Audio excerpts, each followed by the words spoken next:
Good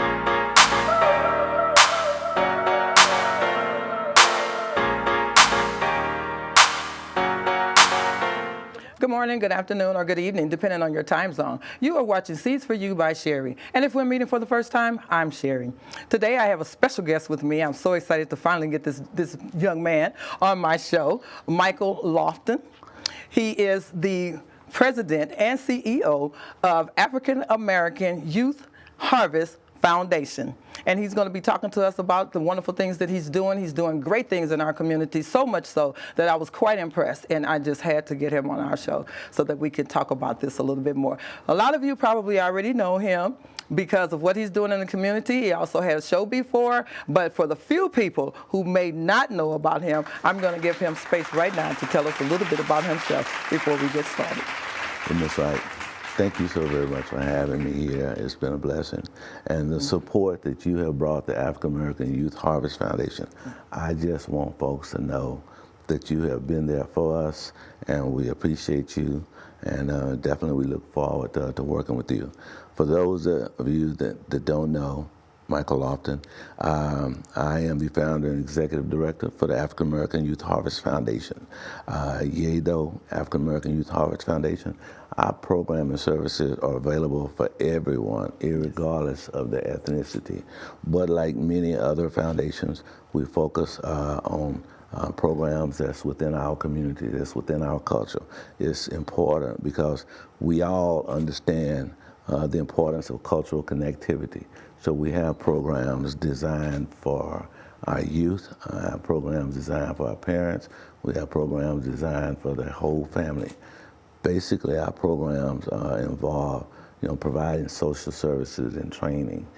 When you take a look, I'm very happy to say that we have such a model that we have about 30 other nonprofits in our facility. Wow. That focuses on a wealth of resources, everything from, STEM, technology, mental health, substance abuse, jobs, reentry jobs, legal services. And so the good thing about that is when a family comes to us, we can meet them on every front with their needs. And the good thing about it is when a family comes, they can get everything and not say, if you came, I would be saying, Sister Wright, you need to go here, here, here, here, and here. You can 9 out of 10 get that all in one place, from food to clothes to Pampers. I mean, you name it. And so we're very happy to say that we have a one-stop shop set of resources that's second to none. And you do. And so I'm just really impressed. We met through my job. And my job, actually, I'm not going to name it, but my job actually makes donations to your organization. Yes. Yeah. And you always send a newsletter out, and I have an opportunity, when time allows, I have an opportunity to take a look at it. And the very last one that I saw just really brought me to tears because you were giving affirmations with the young children, and the things that you were sowing into these kids just really moved me because you care. Yes. And you can tell that you care. Yes. And just all the things that you're doing is just amazing. But before we get deep off into that, we're going to be right back after this. All right. Repeat after me. Repeat after me. I am. I am. A leader. A leader. Faith. Trust. Serve. Love. My confidence.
welcome back. If you're just joining us, this is Seeds for You by Sherry, and I am Sherry. And I am here today with Michael Lofton, who is the president and the CEO of African American Youth Harvest Foundation. And he's going to be sharing with us today a lot of the amazing things that he's doing for the community. And he just gave us a lot of information, but there is so much to this man that we would never run out of time. And so now let me just ask you a little bit about some of the things, like when did you start this organization? Well, you know, that's a good question, you know, and I first would have to say, you know, having grown up in Austin, native Austinite, went to public school. I went to school for business and real estate. Okay. And I worked in corporate America for 20 years. Wow. And I began to see a lot of disparities in our community. So I wanted to do something about it. And like you, after working in corporate America, you know, it's one thing to address it from just the community, but I had my own TV show for 20 years. It was You the have to tell me about that too. The Michael Lofton Talk Show. Okay. And I really loved it. I didn't go to school for it, but at the end of the day, when God put something on your heart, you know, He didn't say you have to go to this university or this university. Very true. You know right from wrong. If you go to church, you know right from wrong. Exactly. And so, and the bottom line is, I wanted to address it, and it wasn't a program just to highlight, you know, folks doing good, but that was also one of the things that I wanted to do, was to be able to highlight a lot of great things that was going on in the African American community, but then also, you know what, unravel all of the disparities in the injustices and focus on a lot of the unmet needs in our community. So my platform was about addressing all of the good and then giving opportunity for those that have been affected by the injustice to bring both sides of the parties to the table. Those that have been victimized, those that felt like they had a reason to prosecute them.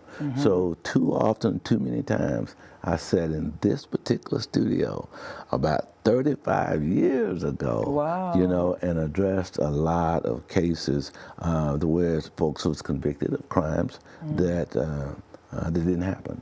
And they was wrongfully accused. Wow. And so I was on a mission then, as I am on a mission today, was to address those, what I call misfortunes, but address the injustices. And we today, we still, because there's still a lot of unmet needs. And, you know, and one of the, you know, I've had, you know, a lot of my TV programs make it to Inside Edition, Dateline, you know, I had folks. Wow. You know, I've had Jesse Jackson, I've had Bill Clinton, you name it, Al Sharpton, you know. Martin Luther King Jr. Yeah, Martin Luther King Jr., yeah. And so to this day, we still address a lot of things. And it's not about pointing a finger, but it's righting a wrong. And when God puts something on your heart, you got to do it. And there's no such thing as, I shouldn't do this here because it's not popular.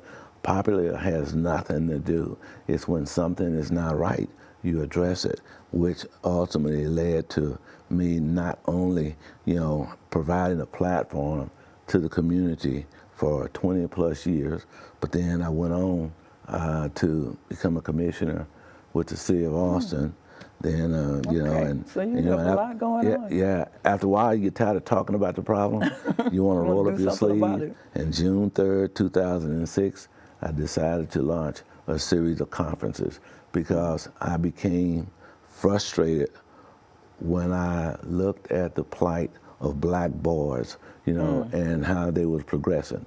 They was progressing in the #1 position, but it was wrong, you know, dropping out of school, you know, unemployed, high incarceration, not going to college. You have any success stories with young people that have come through your organization?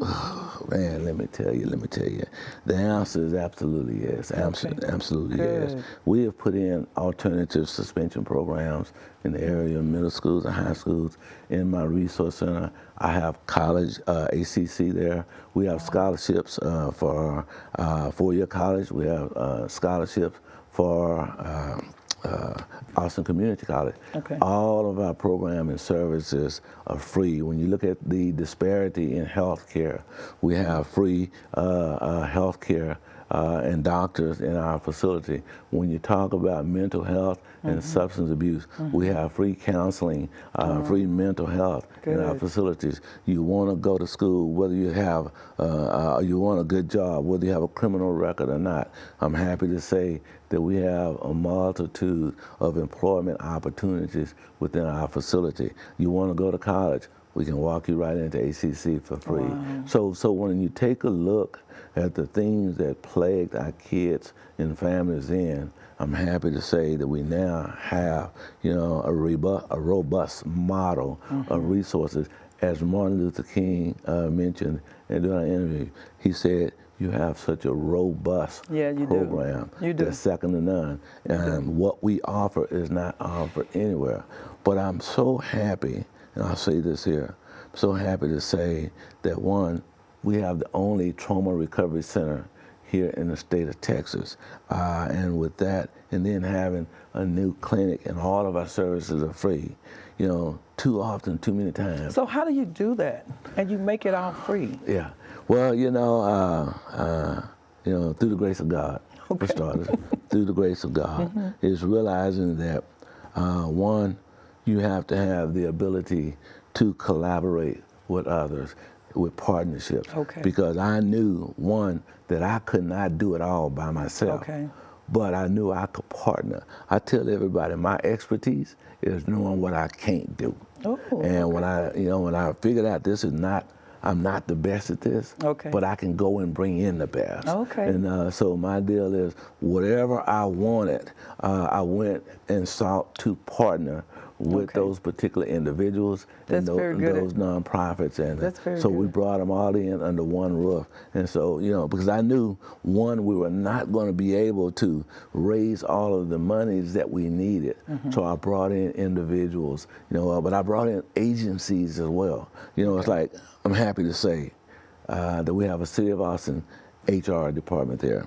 I'm happy to say that we have a community care clinic in our building. I'm happy to say that, you know, we have UT School of Social Work in our building.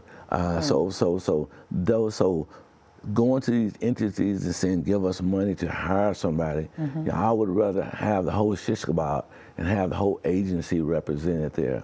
And so in our Black Men's Health Clinic, second to none. Again, our program and services is open to everybody. But now we have a place to where an individual can come and we have staff that can culturally connect with the needs and understands the lived experience of Black folks, and that's what we got to be about. And so when I was looking at one of your videos, I noticed that like you had like a computer room or something like that. You offer classes like that for young people? Yes, absolutely. You know, I would be remiss if I didn't speak to some of our partnerships, and one of them is with Dell Computer. Dell, we have a Dell Tech certification program to where our youth can come through, get trained, get a Dell Tech certification, and they can walk right out of high school and basically right into Dell and have a job, you know, $60,000, $70,000 a year. And then once they find their niche in the area that they want to succeed in, then Dell will send them to the next level, to a 4 or 6 year college or whatever is required for that position. But we work with, you know, companies like Dell, we work with Team Logic, we work with Alienware, we work with Samsung, we work with, you know, IBM, we work with a number of corporations, because what we want to do is to be able to expose our kids to new high-tech jobs. This day and time, you gotta have that. So it's like, what do our kids like to do the most? And there's gaming. Well, we have gaming certification program. You know, not only competing, but building games. And so we have accredited program, like a Dell Tech program, we have gaming certification programs. And once kids go through, I say kids, when you're my age, 66, you can say kids, you know. And so therefore, once our kids go through and get certified, they can walk right into these companies with a high-paying job, you know. A lot of our youth, you know, without going through programs or being exposed to programs like these here, sure, they start out, you know, Popeyes and Walmarts, and nothing is wrong with that. You know, they're working, but we want to get rid of that digital divide. We want to offer opportunities where they can walk right out of high school and walk into and begin to make a livable wage here in Austin. And a livable wage in Austin is not $17 an hour. Right. For the most part, you need $17 an hour. You better have 3 or 4 people that's living in That's that right. house in order to pay Exactly. $2,000 a month rent. Right. If you know, and then so therefore, being able to offer pathways into these high-tech companies is what we wanted to do, and that was the bridge the divide. And so, but we bring in partners. But I'm happy to say that we work with a number of other nonprofits also, because we want to bring in the Harvest Foundation. We have pretty close to 45 people on our staff. Wow, that's good. And we have footprint, in AISD. We have footprint, in Maynard ISD. But we also partner with other organizations, AKAs. They're delivering programs, inside of the Harvest. Top Ladies of Distinction, links, they're there. But also, so you just have a wealth of things, of opportunity. That's right, because my deal is I don't want to pigeonhole any child into what we can teach them. Right. I want to bring the community and say, hey, these are my kids. They want to do this, they want whatever you would like to work in as your career aspirations, then we partner with those individuals from School of Social Work to technology. We work with so many companies, and also we partner with Houston-Tillotson University. Well, let me ask you about this other thing that I noticed on your video, because it was very impressive for me, and it actually brought me to tears about the affirmations. Yes. So what made you come up with that? Well, what we want to do is instill character. We want to mold behavior. And so, and what better way to do it is to have our kids not only go through it. I have about a 15 or 20 minute, dialogue of positive things that the kids need to repeat after me. And then our facilitators, they also go through each one of those statements that we speak to so they can understand it.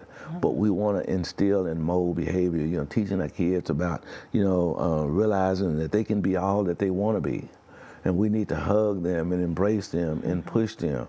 But we want them to be able to look other kids in the eye and talk about, being not afraid, being able to say that, apologize if they're wrong, or if they made a mistake, or help others when they need help. And to be business owners. I noticed that's you right. saying that. To talk about, have a desire to want to, own and operate a business. We got to instill everything, the values that they need to be successful in life. And that's what it's all about. And our kids love it.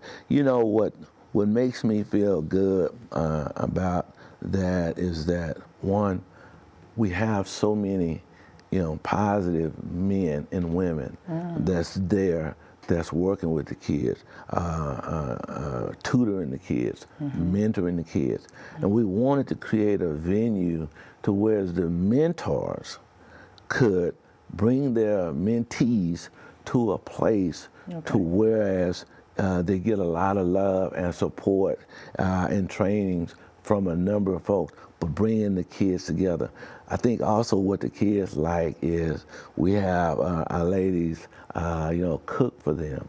So when they come at 5 o'clock, 5:30, they eat food that's cooked by our staff. They sit down and they eat, and then at 6 o'clock, they go off into the programs. And so we have a lot of restaurants that cater food, that bring food to the kids, that hang out and to see, 30 or 40, men, women there every Tuesday night, not only coming with their kids, but then we offer the meals to the parents. But the good thing also about a one-stop shop is when the parents come, there's other programming for them. they have food, they have clothes, there's other trainings, there's counseling, we have social workers, we have case managers. If you're having problems with utilities, if you're having problems paying your rent, your mortgage, we have diversion funds to where we can help you do that. If you need a MAP card, a medical card, you know what? So while the kids are having fun, at the same time, we have something for the adults, and so they love it. And so let me ask you something else, because when you were talking about the affirmations, and earlier we were talking about like children who, like for instance, children who have gone through a situation where their parents were divorced, and then they're dealing with those situations. Yes. So do you notice any children that come in the beginning and they have these struggles, and then as you watch them throughout your program, you notice things changing about them? And please, and let's talk a little bit more about what you said earlier in dealing with those kids who have those things that trouble them. Let me share something with you. I mean, you're touching me with what you're asking me, and those are very great questions. I want to thank you. You know what? One of the affirmation things that you hear me say all the time is, I have an attitude of gratitude. And that attitude of gratitude is seeing all of the positive things that's going on in that building. See, I don't have to provide everything to just be happy with everything I see. So I say this to say, when you take a look at our trauma recovery center, and you see parents that are coming in that are traumatized behind certain things, whether a child was killed or whether a child was wrongfully locked up, and or where a parent is a victim of domestic violence, and all of those things affect the child.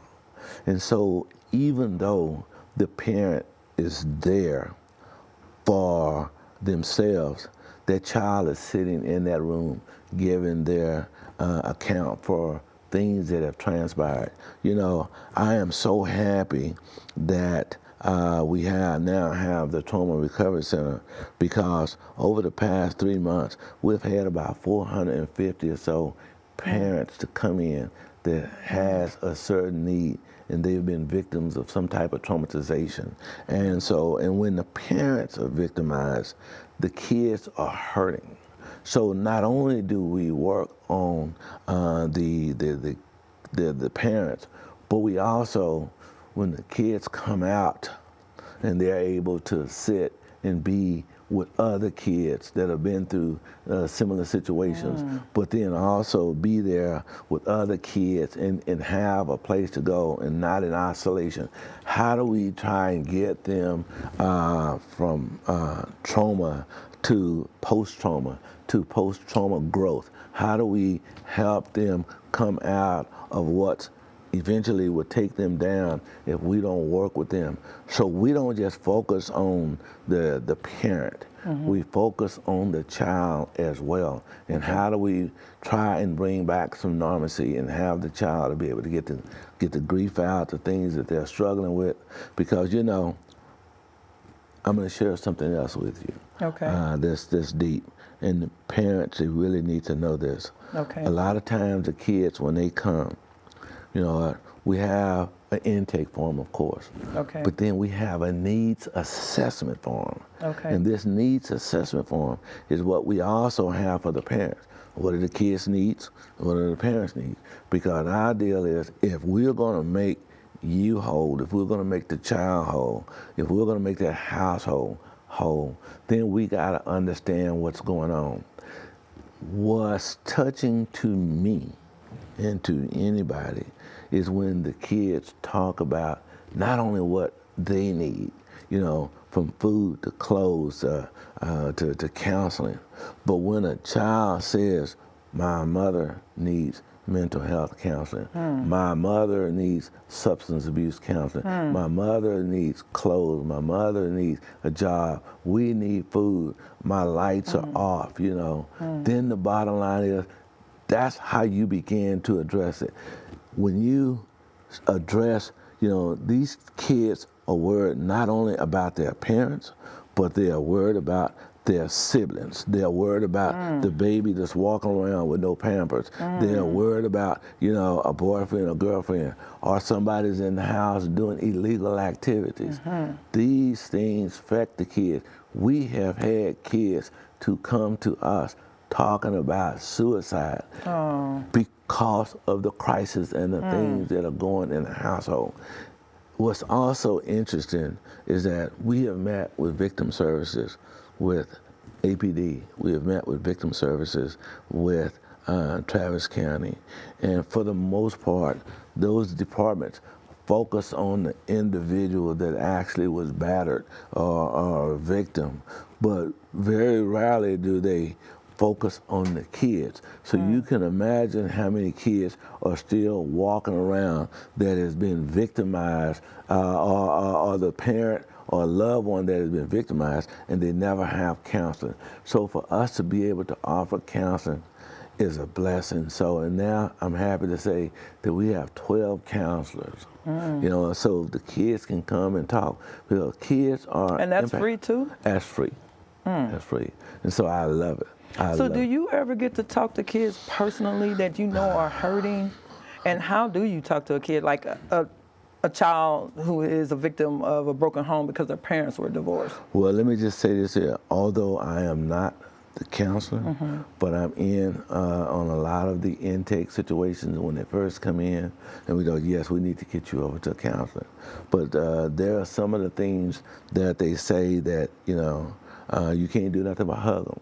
You know, and it's a reality. You know, we have a number of different ways. Sure, parents will come and they will start the intake process with the folks, but sometimes we hear things from kids, and then we have to ask the parent, is this true? And if so, then how can we assist you? And some of the parents may or may not know that we offer these services and those type of things. But when you hear a child saying that they have a concern about this in their household, it's very touching. And so I am very happy. You know, it's a bittersweet. I'm very happy now that we know, then we can do something about it. And sometimes the parents, you know, back in the day, still to this day, a lot of parents, a lot of adults, and especially black adults, African Americans, they don't like to talk about mental health and challenges. But at the end of the day, you have to talk about it, because the last thing we want is for our kids or our parents to think suicide is the answer, and we're seeing it. Are there any signs, like if a child is not talking about it, are there any signs? Oh, when I tell you, I feel like, and I'm going to offer up another show to you. I think you need to talk to Dr. Calvin Kelly. He's our head director of a clinical operation. Okay. He can tell you stories that can curl your hair, because he is the one that's sitting in there.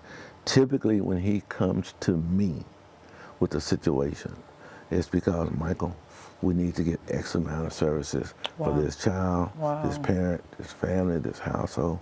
We need to pull law enforcement in, because the first thing we want to make sure is that Sister Wright is not in harm's way. That's step one. The kids are not in harm's way. And so once we do that, we begin to address. But when they pull my coattail, you know, and I say this here, and I tell my staff, one thing I want y'all to know is that we are not a church. We provide services. Saying I'm gonna pray to you, I'm gonna pray for you, that's not what they're here for. They're here for resources, and we're gonna get them resources. When someone comes in and they say they need food, they need clothes, they need jobs, they need mental health, they need substance abuse, we're gonna provide that and then some. We're gonna let the pastors do the praying. We are not. And before you tell anybody that we can't provide those services, you need to come see me first. Because whether we have those services in-house, we have just as many outside partners. And so we have, all of my staff have a directory of resources that's available. So whether we offer it directly, we can offer it indirectly. Okay. But I can pick up a phone, just Okay. like I can call you, Miss Wright, and say, Miss Wright, can you help me? I need this, and this. And so I just want to say, I really appreciate you and hope I answered some of those questions. Yeah, you did. And I'm just really impressed with what you're doing. And I feel like it's not something that you're doing for recognition or anything. No. I can tell that it's coming from the heart. That's right, That makes a big difference. Yeah, no, Because no. you have a lot of people that do things for show, and that's just, that's not it. We're at the office to just about 10, 11 o'clock every night. Wow. Because it's real. And how do you find the time? Like, because you're doing a lot. Well, when something is your passion, you do it. And my passion is helping our folks. And So when I has say- this always been in you, like even as a child? I'm going to say yes. And it's strange that you should mention that. My mother was a school teacher. Okay. And my dad was an entrepreneur. He had a used furniture and antique shop on 6th Street. Okay. So I grew up on 6th Street when 6th Street was a black business district, here in Austin, Texas. So so growing up, and individuals coming needing, clothes, needing furniture, having all these needs, having to move, victims of domestic violence. I was taught at a very early age to help individuals. We had individuals that came and needed a bed and didn't have money to buy it, but we helped them. So it's kind of like how I was brought up. And and it just spilled over when you see a wrong. My mother addressed a lot of wrong. I'm happy to say that, what was unique about me was my mother, she was my school teacher. In the 5th and 6th grade at Blackshear Elementary, so she's made me an example, of reading and studying and those type of things, So taught me would to you give say, back. you said your father was an entrepreneur, so Yeah. did he teach you some of the business side of things? Ooh, Or? let me tell you something. Yes, he did. Yes, he did. Yes, he did. And I started out, on the back of a truck, moving and delivering furniture, until he put me into sales. Okay. And when he put me into sales, they introduced me to commissions. I began to sell everything. But the good thing is that, I never will forget. I tell this story. My dad once went out of town for, I guess I was about 15 or 16 years old, well, first, here's how he really brought me into the sales was. I remember I had went on a 3-week moving job, and I was supposed to, on this moving job, Pizza Hut or something that burned down. But it's interesting. I knew I was supposed to get, for these 4 weeks, I was supposed to get about $600 or $700. Okay. And when it came time to get paid, it was Friday, and everybody else was getting paid for that moving job. He only gave me $50. I'm like, Pops, hey, where's my money? He said, son, I want to teach you something.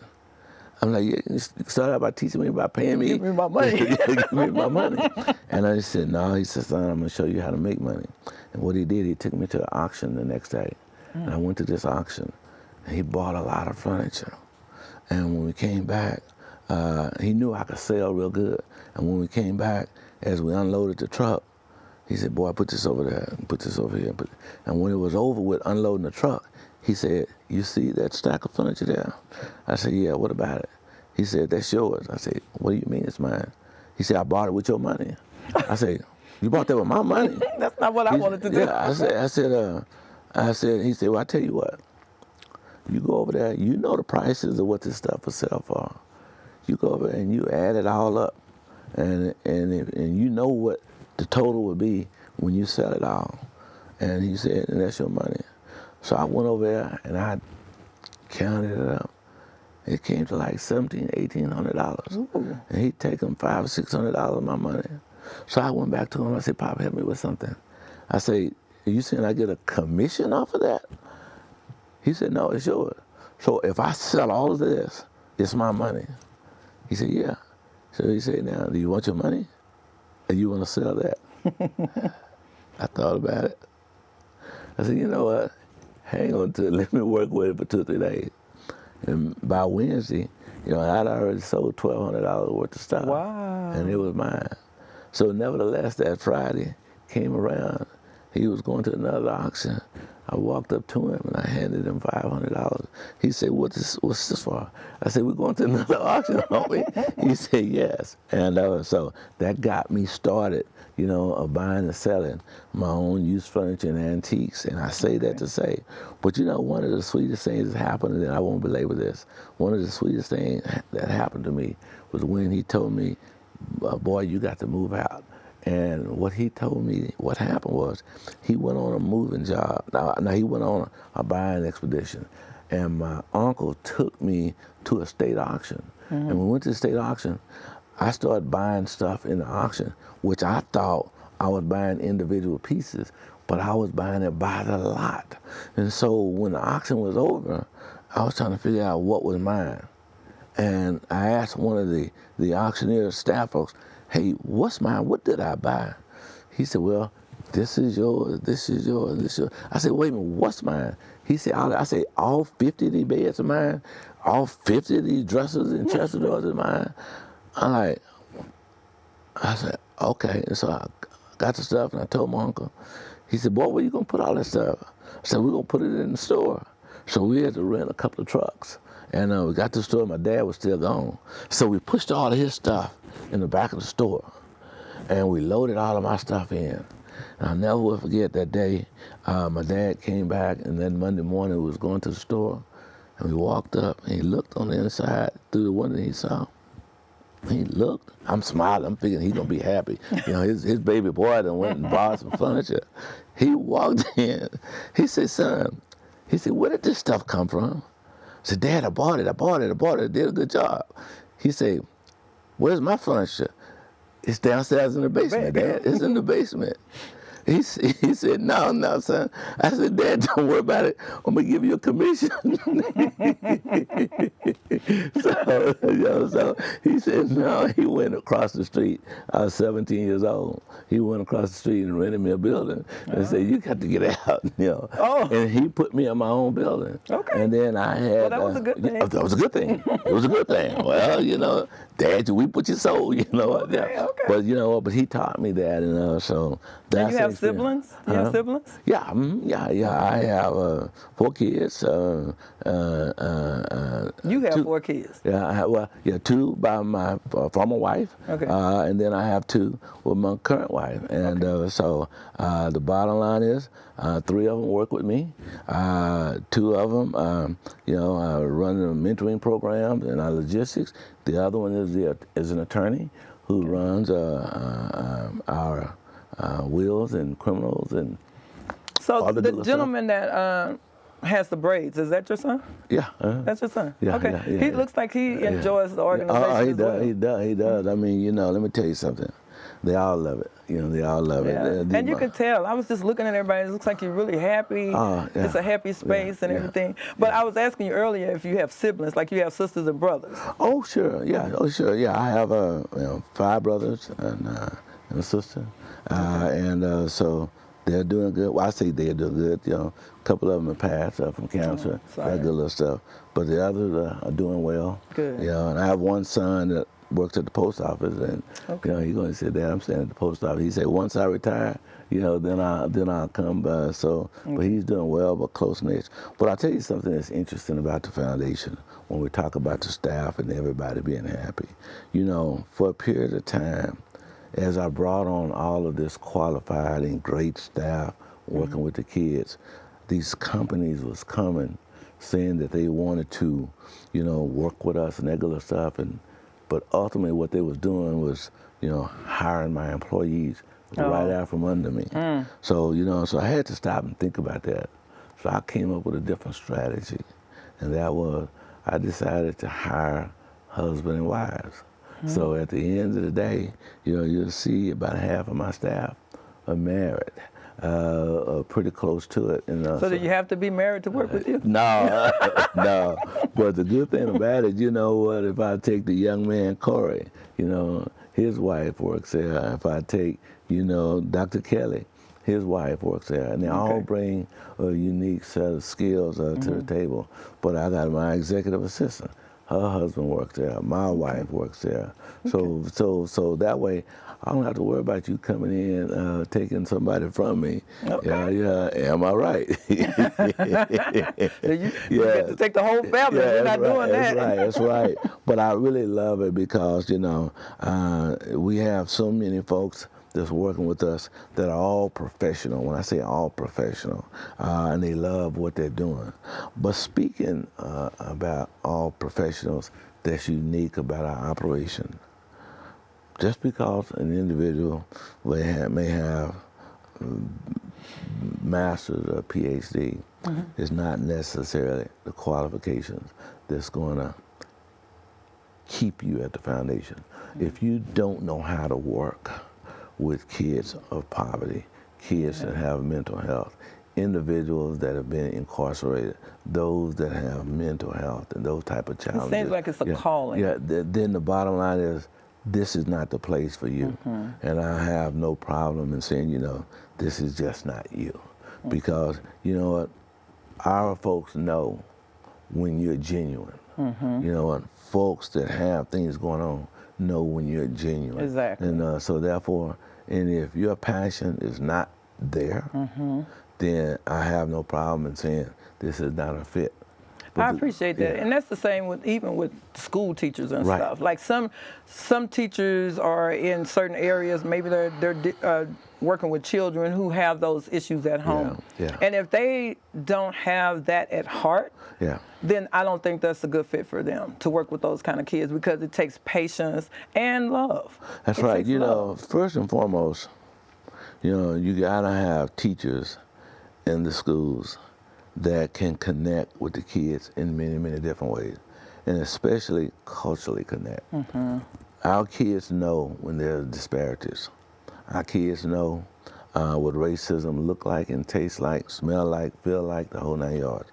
They know that when they are being subjected to disparities. Right. And the bottom line is, nothing will take away your motivation is to be wrongfully, suspended.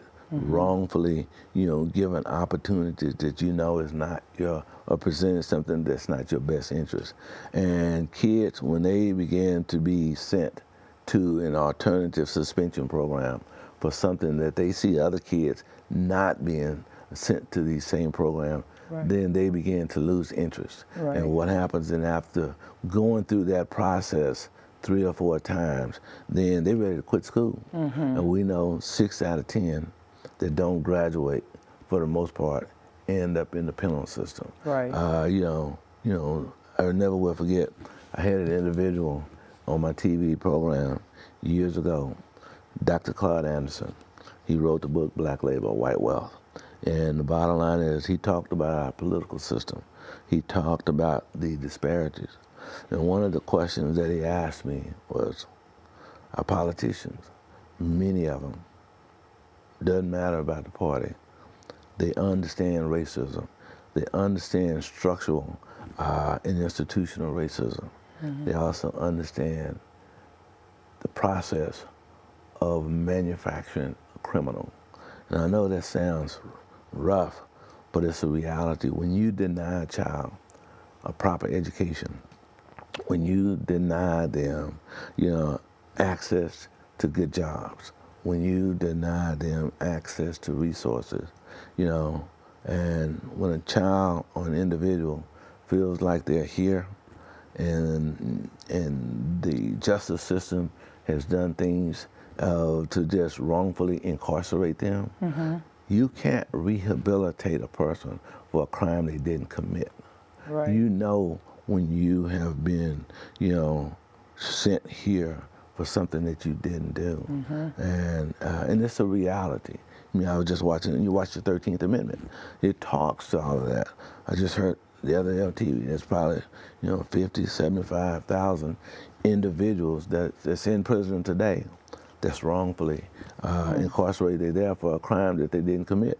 One of my keynote speakers that I had, a couple of years ago was Corey Wise. He was one of the individuals that was wrongfully convicted with Central Park 5. He was one of those individuals. And so the bottom line is, to talk for an individual to go down for something they didn't do and then brutalize in that system and then come back out, you know, that individual is then traumatized. But I'll say this here to the individuals that's looking at us right now today.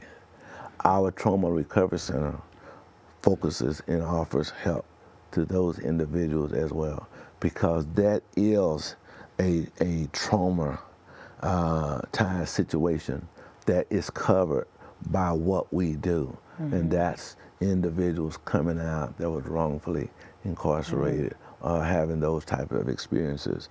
And so it's unfortunate, but at the end of the day, it's a reality. We still have injustices. You know, earlier, and I'm just going to speak to this here, and I want to share with you. You know, one of the first TV programs that I did when I was here, that, you know, got us on national TV was the wrongful prosecution of Lucretia Murray. Lucretia Murray was an 11-year-old that they said they killed a 2-year-old. And the bottom line is she didn't. And when I had everybody in this room and I asked a series of questions, I knew that this child that they had convicted of capital murder was not the person that killed this 2-year-old. And my hunch, my intuition was right. And it took about 16 months, but we got her out. Wow. Yeah, we got her out. Wow. And so it's a reality. And the sad thing is they took an 11-year-old and put her in an adult women facility prison. You know, and so. I saw a case where a 5-year-old was arrested, a little black girl. It was on. I saw it on social media, and I was just like, and they were saying in some states that 5-year-olds can be arrested. Yeah, absolutely, absolutely. And you know, the sad thing is, and it's like, and I'll just say this here, you know, as I speak to Lucretia, she will always be a dear friend of mine. You know, after she got out, you know, there's a number of things. I'm just trying not to belabor it, but you know, when we were able to first get her first conviction overturned, that brought Johnny Cochran here, and I interviewed Johnny. And we talked about, you know, he wanted to know what on earth did you do to assist in getting a capital murder case thrown out and retried in less than 30 days. You know, and it's because I did 13 TV shows right here inside of 30 days, and I sent them all to the U.S. Justice Department. And when I did that, the judge saw that there was a lot of things that probably should have been done different. And the bottom line is she was granted a new trial, but then an all-white jury still came in and convicted her again. Well, I still wasn't through with it. So we went on with a protest, myself and another young lady, Barbara Taft, with People of the Heart, and we led a campaign that, you know, led to Inside Edition, Dateline, the whole 9 yards. But we ended up getting her out. But the interesting thing, that was like, that was back in the mid-90s, I'm gonna say that. And that's when she was 11. And now she's 37, 38. Well, when she got out after 18 months, you know, after she finished school, she left, she moved to another city. And let me just say something about that. 2 years ago, she was getting off from work, headed home, an off-duty officer got behind her. This was in Corpus Code. Corpus Code, got behind her. She got out of the car because it was an unmarked car, person wasn't in uniform, and went to say, hey, why are you following me? Because she was feeling bad, she was gonna go to the hospital. And the officer shot her 6 times, the same one that had been incarcerated. Where is she now? Believe it or not, she survived it. She's back in Austin. And when I found out that she was here, and I talked to her, and she wanted me to help her, you know, with jobs and housing support and food and clothes and that good little stuff. Come to find out, she still had a bullet in her arm from being shot 6 times. And about 5 months ago, when she told me that, we got the bullet taken out, and so Oh, my so goodness. those are the type of things that when God says, Sister Wright, this is what you're gonna do. You don't have a choice. You got to do what you got to do. So I just want to say to you, continue to do what you do, and in so many ways, and your company, really supporting thousands of kids, and so I got to thank you for what you do. Well, thank you. I appreciate that. And of course, I thank you for what you're doing. You're doing great things, big thank things, something that makes me feel proud. Yeah. As a black woman. So I feel quite honored that I was able to get you here today and hear all of these amazing stories. Anytime, because, there's always, and I'll share this here with you. Okay. And we have 30 other nonprofits in my building. They all are doing great things. And I welcome you to come around. Come take a tour, talk to the kids, talk to the parents. You probably met the young man, none other than Mr. Corey Hopkins. Oh, yeah. I want to tell you something about this here young brother, Corey Hopkins. Not only is he a sharp-looking young man, he kind of reminds me of me, because he likes that camera. He likes the film. He likes the edit. And you can tell he knows what he's doing. He knows he's what on doing. top of That's right, that's right. But you know what? But he can sing. What? He can dance. He and his wife, they do duets. Oh, my goodness. I mean, when I tell you the brother is dynamic, and so whether you do the interviews here or at the station, at our studio there, I want you to know there's many, many stories. And Corey, one thing that his assignment, other than working with the youth in filming, editing, and producing short film, is to interview all of the parents that are constantly bringing their kids. Okay. I could talk to you all day long about the successes of what we're doing, but it's another thing to hear it from the parents. It's another thing to hear it from the kids. And that's what makes me whole, is when the parents talk about all the great things that we're doing. When the I'm kids, definitely going to bring my grandson. When the kids are talking about it. Let me share something with you. Several things. When it was 10 degrees outside, we still had 150 kids there. When it was I believe that. raining cats and dogs, I believe we still came to see parents and kids running across the parking lot. Now, you know what? I remember when it was Did raining. Corey get that on film? Corey got it, man. Corey got it all. Corey don't miss nothing. Corey is on it, and so, like I say, it reminds me of me. That's why I snatched him up. Okay. But at the end of the day, when you have programs like that, because I remember when it was cold, Daddy, I don't want to go to school. Mom, I don't want to go to school. It's raining, weather bad. I don't want to go. I was looking for any reason not to want to go. But these parents will all tell you they don't have an option. When these kids, they will cut up if they are not brought there. Okay. And so at the end of the day, if you take the last 20 newsletters, you will see the kids are there. And it's So how do grown. the children all get along together there? Well, when you do the affirmation, and you saw them the way they were screaming. They at the were top really of their- into that's it, right, yeah. That's right. They love it. You know what? It's like a family. It's like a hug. Good. These kids are at home when they see other individuals that look like them, that care. And then they see their parents there getting help. They are seeing the fringe benefits, not just of what they're learning, but then also what the parents are getting. They can take home food every time they're there. So what about You hear me, don't you? parents who are You now? hear me, don't you? Yeah, okay, all right, yeah, we're alone. Okay, all right, yeah, okay. So what about parents who are suddenly single and now a single parent with their kids and maybe they need We have more single parents there than you can shake a stick at. because I mean that's a tough job. It is. It is It's a tough job, and and you hit on something. And I'm going to say this: many parents, especially females, because the majority of the single parent households are raised by single parent females. Right. And to raise a son, it's a little bit different than a female raising another female. Right. You know, but raising, because boys want to talk about hormones. They want to talk, and sometimes they just not comfortable talking to their parent. But they can come and talk to our guys. They can come and talk to mentors. They can be in groups of their peers, and we have peer circles.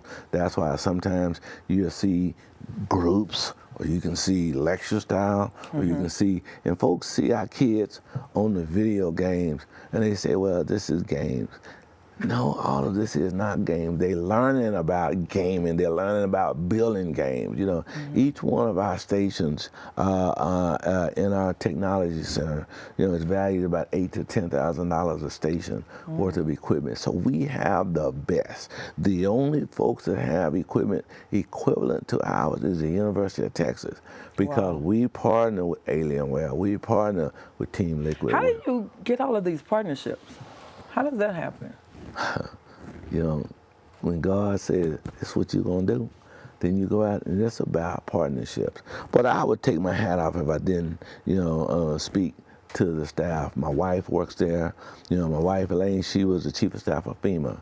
She was also the advisor to the State Health and Human Services Commission, but 30 years in IT. So you have folks that bring a unique set of talent. And I tell all of my staff, you know, we're a nonprofit. It's about volunteers.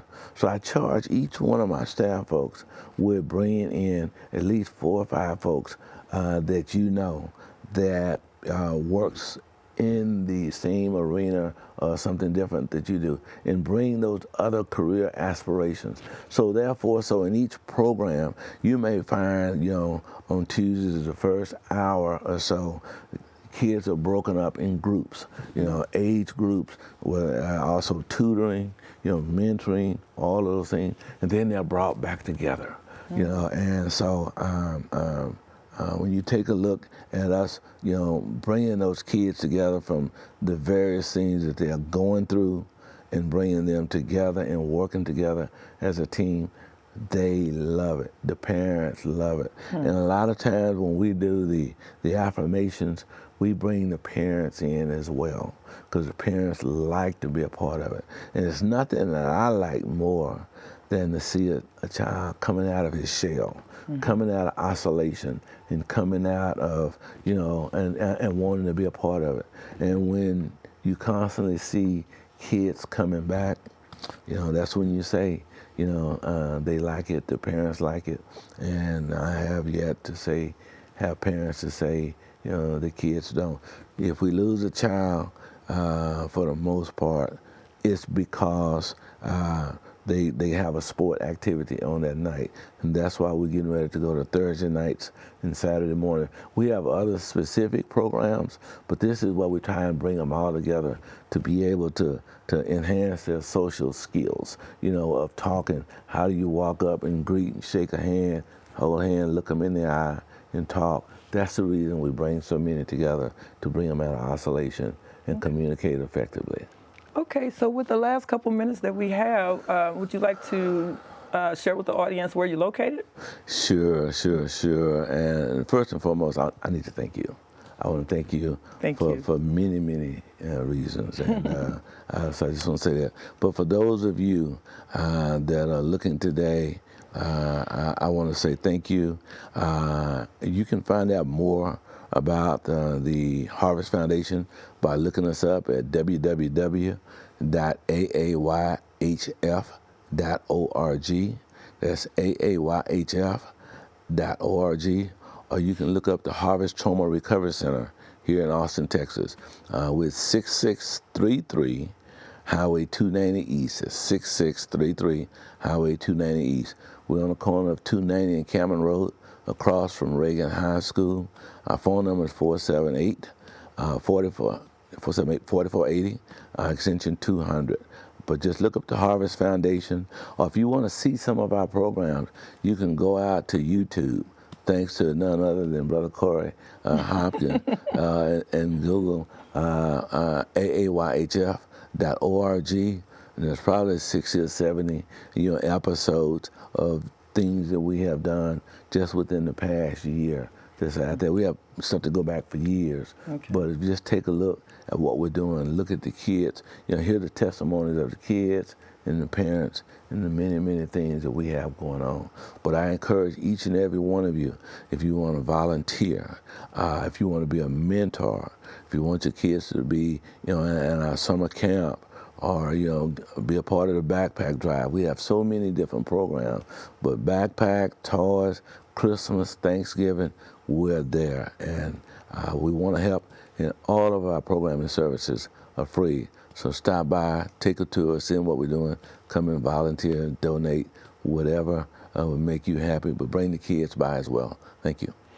And so, ladies and gentlemen, that is our show. I want to thank you so much for being with us again. Again, you are watching Seeds for Us by Seeds for You by Sherry. I am Sherry, and again, I was here with Mr. Lofton, this amazing man who is doing great things in our community. So, if you haven't heard of him, which I would find that hard to believe, now you have, and please do stop by and see what he's doing. If maybe not for yourself, if you know someone who has a need, please get them connected with this amazing man here and find out what they're doing. I'm sure that you know someone who has a need, so please introduce them to what he is doing in the community. I want to thank you so much for being here. If you are not a subscriber, please do consider subscribing today. And then after you subscribe, go ahead and hit that notification bell so that you are notified anytime we upload new content. I want to thank you once again for being here, and we'll see you next time. Thank you very much. I Thank enjoyed you it. so Yeah, much. Thank you. Thank you so much. This was very good information, and very interesting. I know I get learned a lot. long-winded, but it's